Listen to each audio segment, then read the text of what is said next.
उद्धव ठाकरे आणि राज ठाकरे यांच्यातील राजकीय युती आता पुढे सरकत आहे। या दोन्ही भावांनी डिसेंबर 24 रोजी युतीची घोषणा केली। आता जागावाटपाबाबत महत्त्वाची बातमी समोर आली आहे। सूत्रांच्या माहितीनुसार दादर येथील मुंबई महानगरपालिकेचा वॉर्ड क्रमांक 192 राज ठाकरे यांच्या पक्षाला एमएसला देण्यात आला आहे। वॉर्ड क्रमांक 194 उद्धव ठाकरे यांच्या पक्षाला गेला आहे। सूत्रांकडून मिळालेल्या माहितीनुसार राज ठाकरे यांनीही उमेदवार निश्चित केला आहे।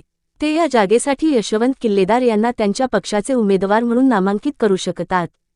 संपूर्ण राज्याचे आगामी मुंबई महानगरपालिका निवडणुकीवर बारकाईने लक्ष आहे। 2017च्या निवडणुकीत ठाकरे गटाच्या प्रीती पाकर यांनी वॉर्ड क्रमांक 192 जिंकला। आता यशवंत किल्लेदार यांच्या नावाची चर्चा सुरू असल्याने बीएमसी निवडणुकीसाठी राज ठाकरे यांचे हे पहिले उमेदवार म्हणून पाहिले जात आहे। तथापि मनसेला वॉर्ड क्रमांक 192 वाटप केल्याने ठाकरे गटाच्या शिवसेनेत नाराजी निर्माण झाली आहे।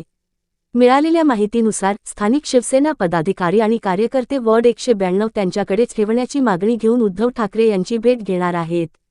महाराष्ट्रात महानगरपालिका निवडणुका जाहीर झाल्या आहेत। मुंबई महानगरपालिका बीएमसी सह 29 महानगरपालिकांमध्ये 15 जानेवारी 2026 रोजी मतदान होणार आहे। मतमोजणी 16 जानेवारी 2026 रोजी होईल। मुंबई महानगरपालिकेतील एकूण 227 वॉर्डांसाठी निवडणुका होणार आहेत।